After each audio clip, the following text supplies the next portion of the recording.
Assalamualaikum warahmatullahi wabarakatuh. Bismillah, alhamdulillah, alhamdulillahilladzi an'amana binikmatil imani wal islam. Wassalatu wassalamu ala sayyidina wa habibina qurrata a'yunina maulana Muhammadin sallallahu alaihi wasallam wa ala alihi wa ashabihi ajma'in. Rabbi shrah li sadri wa yassir li amri wahlul 'uqdatam min lisani yafqahu qawli, amma ba'd. Ingkang kaula mulyakaken, kaula ta'zimaken para kiai, para habaib, khususipun beliau Habibana Habib Ali Zainal Abidin Assegaf, yang kami hormati Ketua Pembina Yayasan Badan Wakaf Sultan Agung, beliau Bapak Dr. Andes Haji Ahmad Azhar Kombo, beserta seluruh jajaran pengurus Yayasan Badan Wakaf. Juga hadir di tengah-tengah kita Ketua Umum Pengurus Yayasan Badan Wakaf Sultan Agung, beliau Bapak Profesor Dr. Bambang Tri Bawono.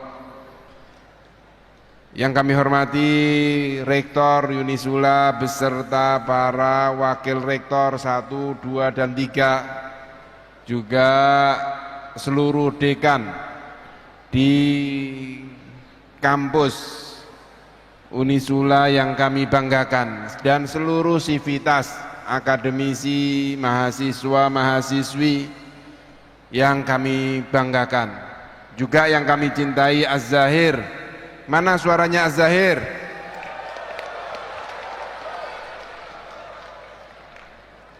Alhamdulillah, pada malam hari ini kita bisa bertemu bersilaturahim di gedung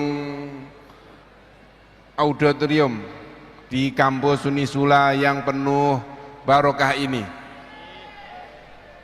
Di gedung ini banyak tokoh-tokoh, banyak ulama-ulama yang sering hadir dan mengisi di aula ini. Sempat beberapa kali saya hadir baik dalam pertemuan ulama-ulama Nusantara maupun ulama-ulama dari luar negeri. Salah satunya beliau Habib Umar dari Yaman, yang waktu itu alhamdulillah saya juga bisa hormat di ruangan ini. Dan malam hari ini kita bisa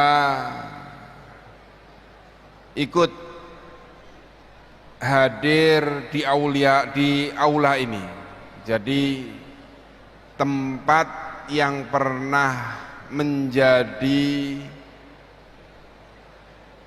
saksi ulama atau wali, itu menjadi salah satu tempat yang mustajabah.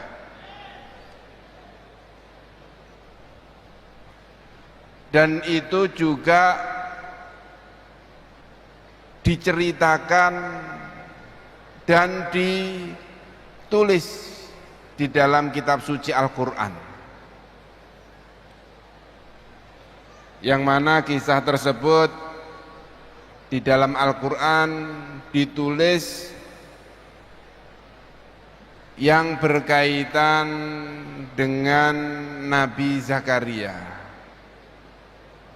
yang mana Nabi Zakaria ini meminta kepada Allah Subhanahu wa Ta'ala tawasul terhadap Sayyidah Maryam.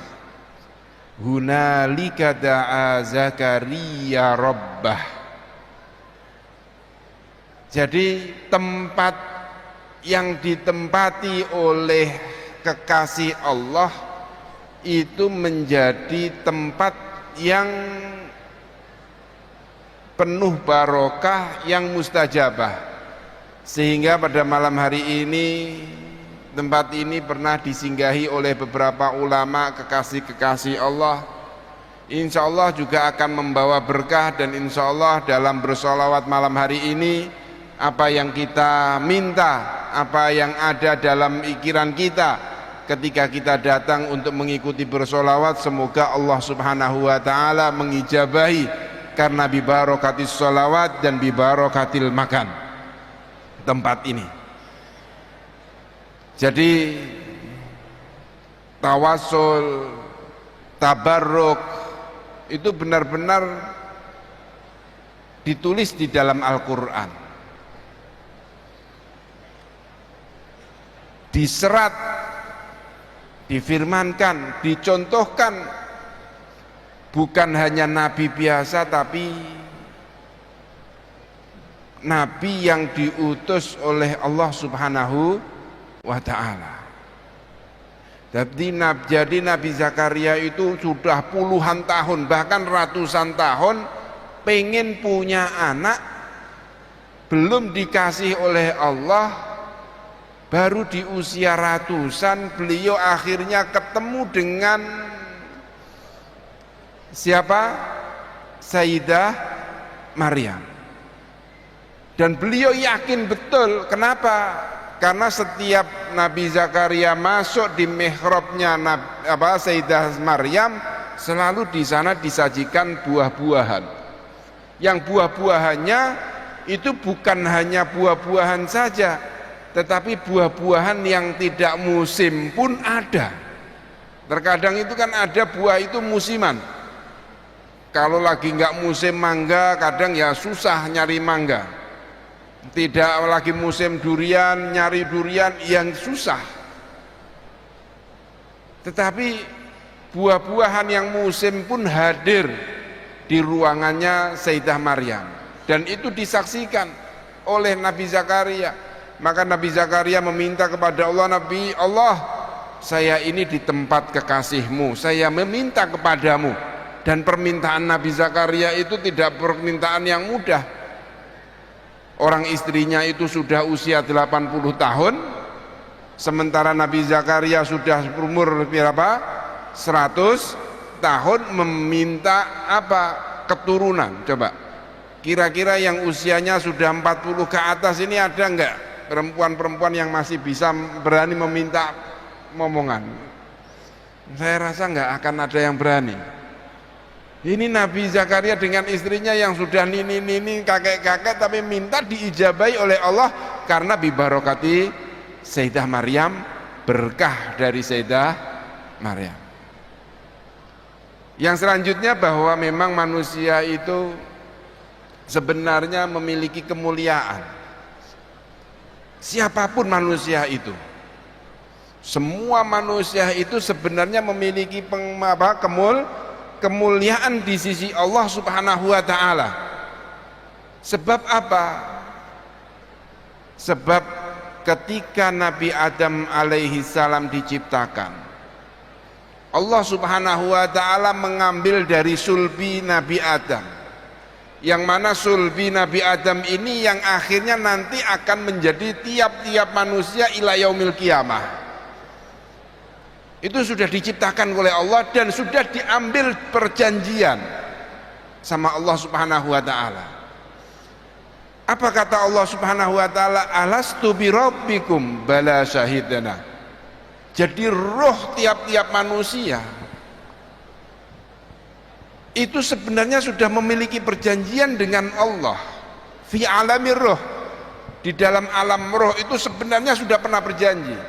Maka manusia itu nggak mungkin manusia itu tidak dimuliakan. Manusia itu pasti memiliki kemuliaan. Sehingga di dalam Al-Quran pun wa karramal bani Adam, yang dimuliakan itu manusia. Tidak disebut mukmin atau muslim, enggak, tapi bani Adam, manusia. Karena apa? Karena di situ sudah ada roh, yang mana roh ini sudah pernah berjanji, ada perjanjian misakon dengan Allah subhanahu wa ta'ala. Akan tetapi kenapa manusia itu akhirnya tidak dimuliakan Allah. Kadang dimuliakan hanya di dunia, tapi di akhirat tidak dimuliakan. Karena apa? Karena roh yang ada di tubuh manusia itu tidak dipelihara. Jadi manusia itu memiliki unsur yang dua, ada unsur ukhrawi, ada unsur duniawi. Jadi jasad kita ini, jasad tubuh kita, jasad manusia itu dibuat dari apa? Lemah, dari tanah. Dan tanah ini unsurnya apa? Dunia. Tapi ada unsur yang ukhrawi, yaitu roh. Sehingga Allah Subhanahu wa taala di dalam Al-Qur'an, apa Allah Subhanahu wa taala berfirman? Fa idza sawaituhu wa nafakhtu fihi min ruhi. Allah Subhanahu wa taala ketika menciptakan, siapa yang diciptakan? Manusia. Sudah disempurnakan penciptaannya. Tapi di dalam penciptaan itu enggak ada penghormatan, enggak ada kemuliaan. Yang membuat manusia itu menjadi mulia, kenapa? Wa nafakhtu fihi min ruhi. Sebab Allah telah meniupkan dari roh Allah Subhanahu wa taala ke dalam tubuh manusia. Jadi roh manusia ini sudah pernah dimintai oleh Allah, ditanyai, alastu bi rabbikum, bala syahidana. Maka dari itu, kalau kita sebagai manusia pengen dimuliakan, pengen dihormati, dan pengen menjadi orang-orang yang mulia, maka di sisi roh ini yang harus kita pupuk, yang harus kita rawat. Jangan hanya badannya saja yang kita rawat. Orang sekarang enggak. Kebanyakan manusia sekarang itu yang ada di pikirannya bagaimana dia mempercantik, bagaimana dia memperindah tubuhnya, bukan rohnya. Coba sekarang itu masjid atau skincare yang ramai? Ya kan? Masjid sama skincare itu ramean mana? Skincare. Kadang sampai antri. Antrinya itu bukan hanya 1 hari, 1 jam. Kadang itu perjanjinya itu sampai berbulan-bulan. Seperti yang menjadi favorit itu Dokter Tompi. Itu kalau Dokter Tompi itu perawatan di Dokter Tompi itu bisa antrinya 1 bulan lebih. Itu ditunggu betul. Sementara masjid yang tidak perlu antri itu enggak ada. Yang ada di dalam pikiran manusia. Artinya apa? Memang manusia itu seperti ini, ada alamur roh, ada roh, ada jasad. Yang kedua-duanya ini harus diseimbangkan. Kalau roh saja ya nggak bisa, jasad juga harus. Sebab Nabi Muhammad SAW itu juga pernah menegur. Siapa yang ditegur? Putra Amr bin As. Ketika Amr bin As itu punya putra, orangnya itu ahli ibadah. Kalau pagi puasa, kalau malam sholat, dan itu dilakukan terus. Sampai-sampai setelah menikah pun begitu, Beb. Kalau siang puasa, kalau malam sholat, istrinya itu nggak diapa-apain. Amr itu akhirnya tanya, tahu kelakuan anaknya, ditanyain, Dok, gimana suami kamu? Alhamdulillah, Bah, kula niku gadah garwa, seneng banget, Bah. Ora ono kaya wong garwane kula. Mangger siang poso, dalu pokoke ora ono mboten salat. Terus piye, Nduk? Nggih ngoten niku pokoke benten, Mbah.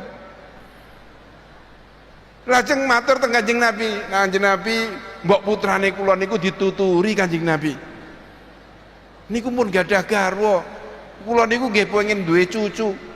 Lah terus kapan kula gadah cucu nek anake kula niku angger sayang napa poso, dalu napa ibadah. Lajeng Nabi Muhammad sallallahu alaihi wasallam menyampaikan, aku krungu apa? Ana uwong. Jadi Kanjeng Nabi itu tidak memarahi. Kayak Nabi itu memuji. Ada orang, aku dengar ada orang itu kalau siang puasa, Masya Allah, kalau malam ibadah, sholat gak pernah berhenti. Putranya Amr bin As itu langsung mengatakan Kanjeng Nabi, nggih Kanjeng Nabi, kula niku Kanjeng Nabi. Bangga. Ning Rasulullah napa? Beliau menyampaikan bahwa tubuh itu juga memiliki hak. Keluarga itu juga memiliki hak. Kalau kamu mau ibadah ya ibadahlah, tapi jangan lupakan badan kamu untuk istirahat. Tapi kamu jangan melupakan keluarga kamu yang memiliki apa? Kewajiban untuk hak kamu. Tidak boleh. Artinya apa? Harus berseimbang. Jasad kita juga harus kita rawat, tetapi jangan pernah kita meluakan apa? Roh yang juga perlu dirawat. Dan roh ini apa untuk merawat roh? Dengan beribadah kepada Allah Subhanahu wa taala. Dengan cara bersolawat, dengan cara apa? Melakukan sunnah-sunnah Allah Subhanahu wa taala, perintah-perintah Rasulullah sallallahu alaihi wasallam, termasuk bagaimana memuliakan manusia. Memuliakan siapapun itu. Kita harus memuliakan karena apa? Kita harus mengetahui bahwa di dalamnya itu tiap-tiap manusia ada roh, yang mana roh sudah pernah berjanji terikat oleh Allah Subhanahu wa taala di dalam alamur roh dengan pertanyaan Allah Subhanahu wa taala, alastu birabbikum bala syahidana. Harusnya ini menjadi contoh. Sehingga walaqad karramna bani Adam. Allah Subhanahu wa taala itu memuliakan, tidak disebut apakah itu muslim, apakah itu tidak muslim, apakah itu orang yang apa? Nakal atau tidak, tetapi semua dimuliakan oleh Allah Subhanahu wa taala. Nah, dari itu saya diminta oleh Pak Rektor, diminta oleh ketua yayasan di malam hari ini untuk mengingatkan kepada kita semua, termasuk saya ini mengingatkan pada diri saya sendiri, bahwa kita harus saling menghormati, kita saling memuliakan, karena Allah Subhanahu wa taala sendiri yang telah bersabda di dalam Al-Qur'an, walaqad karramna bani Adam. Allah saja memuliakan bani Adam. Kita sebagai orang Islam, kita sebagai orang yang mukmin, kita sebagai orang yang mengaku bahwa kita mengetahui agama, harusnya kita juga mencontoh kepada Allah Subhanahu wa taala apa? Yaitu kita memuliakan manusia. Sehingga ketika ada orang yang mengatakan bahwa hak-hak asasi manusia itu ya sudah sewajarnya. Karena manusia itu harus dimuliakan. Bahkan di dalam kitab-kitab fikih pun ketika ada seorang manusia yang meninggal, nggak boleh ditelantarkan, harus dirawat. Siapapun itu. Apakah setelah itu tidak kita sholati? Ya monggo, karena ada amal-amal atau ada perbuatan-perbuatan yang melarangnya. Tetapi untuk memuliakan jenazah, memuliakan apa? Manusia, ini diperintahkan oleh Allah Subhanahu wa taala. Sehingga kami minta kepada seluruh yang hadir maupun yang melihat secara streaming, secara live, mari kita saling memuliakan, mari kita saling berangkulan untuk menuju kepada ridho Allah Subhanahu wa taala. Ini yang bisa saya sampaikan. Mohon maaf, nggak perlu lama-lama, karena saya yakin bahwa kita ini sebenarnya kangen dengan beliau, dengan Habib Ali Zainal Abidin. Ya, betul. Kita pengen pirang malin apa mboten? Nah nggih, mangke insyaallah panjenengan teng mriki ngantos jam 3 Beb nggih. Tapi kula nyuwun sewu mboten saged ngantos purna. Ngapunten Beb. Nah, terus kula mangke niki nggih mboten langsung badhe langsung pamit Bib, nyuwun sewu Bib. Pokoknya tapi qulubuna mutawahhidah Bib insyaallah Bib. Niki mawon saking kula matur sembah nuwun hadanallahu wa iyyakum ihdinas siratal mustaqim wallahul muwaffiq ila aqwamit thoriq. Wassalamualaikum warahmatullahi wabarakatuh.